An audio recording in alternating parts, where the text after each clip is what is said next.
Magandang araw sa inyong lahat mga kasinsin at salamat nga pala sa lahat ng mga sumuporta sa akin at tuloy-tuloy na suporta sa ating channel. Thank you so much. At pasensya na kung ngayon na ulit tayo nagkaroon ng vlog. So, okay, may in-upload ako nung regarding sa nung na-hospital ako. So, follow up lang kasi medyo maraming nagtatanong kung kumusta na ako, ano ba nangyari sa akin, ganon. So, para sa kaalaman ng mga supporters ko, subscribers, at sa lahat, mapa Facebook, Instagram, TikTok, tsaka sa YouTube, tsaka sa mga followers o supporters ko na mga nagko-concern sa akin. Maraming maraming salamat sa inyo. So, eto, hindi naman ganun ka-serious ang nangyari sa akin kasi tumaas lang yung blood pressure ko. Tapos, nagkaroon ako ng numbness sa kaliwang kanan na mukha ko at saka yung kamay. So, syempre natakot ako dahil nga uso ang stroke, ganon. So, ang ginawa ko, nagpa-check up ako. So, nag-decide yung polyclinic na bigyan ako ng recommendation sa Changi Hospital para magkaroon ng clear na result. So, pero hindi pa talaga ako nagpunta sa hospital that time. So, ngayon, ang ginawa ko, kasi syempre mayroon naman na akong past na nararamdaman sa katawan ko. So, akala ko yun pa rin yun, dala lang ng gamot, dala lang na mga iniinom ko na gamot. So, ganon. So, sabi ko mawawala din. So, kaso lang, medyo tuloy-tuloy na siya at saka nagka-cramp na yung mga kamay ko. So, sabi ko, hindi na maganda.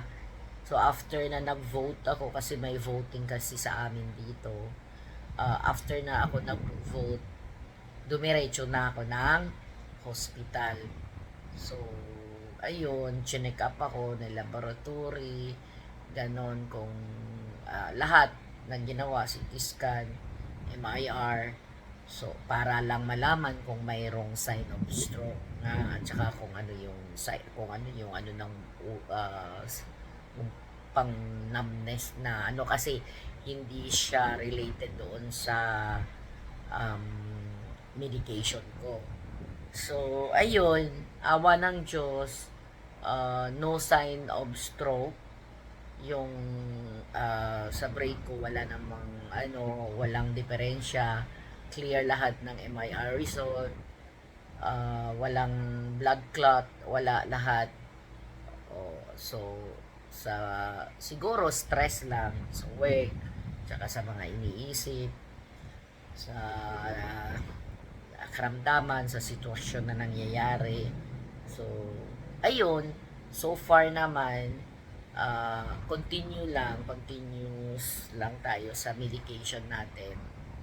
At wala namang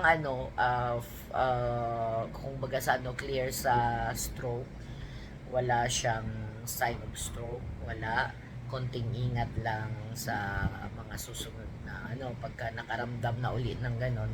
So, ingat-ingat lang.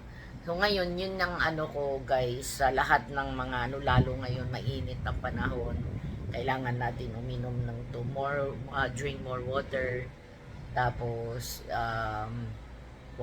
health, yung health talaga, yung health talaga ang pinaka-importante sa atin. So, yun lang, kailangan natin talagang mag-iingat palagi, lalo sa ngayon mainit ang panahon, wag masyadong tsaka bawal pala yung galing ka sa labas na sobrang init, sobra kang pagod, pawis, tapos bigla kang iinom ng tubig na malamig, bawal yun. So, yun lang, guys. Basta maraming salamat sa mga nagsusuporta at magsusuporta pa. At continue lang tayo at hindi kayo magsisisi mayroon tayong pinaglalaanan sa kung anong blessings na maibibigay sa atin ni na kung hindi kasi dahil sa inyo hindi ko rin makakamtan yun. So maraming salamat sa inyong lahat at don't forget to subscribe, like and comment sa ating YouTube channel. Maraming salamat. God bless everyone. Bye.